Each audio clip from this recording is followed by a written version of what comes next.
Un roi de Perse était passionné par la peinture. Il faisait décorer son palais par les plus grands artistes. Mais un beau jour, il s'aperçut qu'une des salles du palais était sans décoration, que les grands murs étaient désespérément blancs.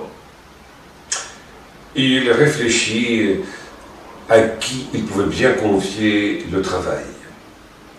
Il se renseigna auprès des ambassadeurs de tous les pays qui venaient. Et l'ambassadeur chinois dit « Les Chinois, nous sommes, nous, les meilleurs peintres. » Un représentant de l'Empire byzantin dit « Chez nous, à Byzance, nous avons les meilleurs peintres. » Le roi était embarrassé.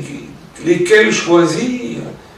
Et il décida de confier un mur aux Chinois et l'autre mur aux Byzantins.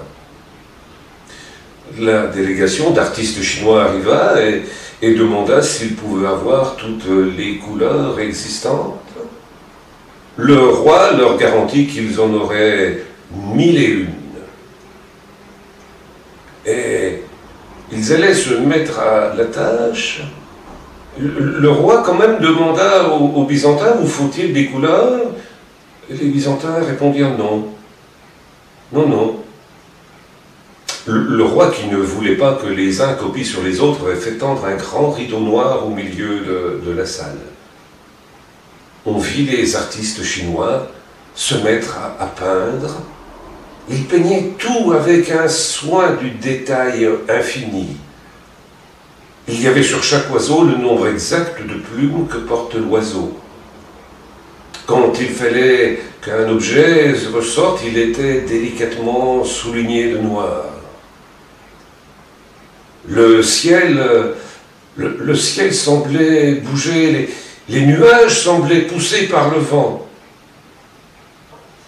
De l'autre côté, les Byzantins, avant de se mettre au travail, avaient dit « Nous voulons que le mur soit le plus lisse possible. » Et ils frottaient, ils lissaient le mur sans arrêt. Aujourd'hui, le roi vint voir les travaux. Il fut extraordinairement stupéfait par la beauté de la peinture du côté chinois. C'était plus que magnifique. Le roi n'avait pas de mots pour décrire cette peinture. Il se demandait qu'est-ce que les Byzantins auraient bien pu faire de plus. Le roi se retourna et il fit tirer le rideau.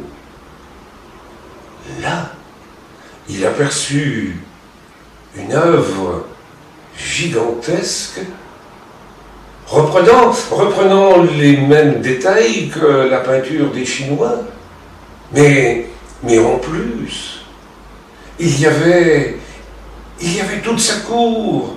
Le roi s'aperçut que lui-même était représenté.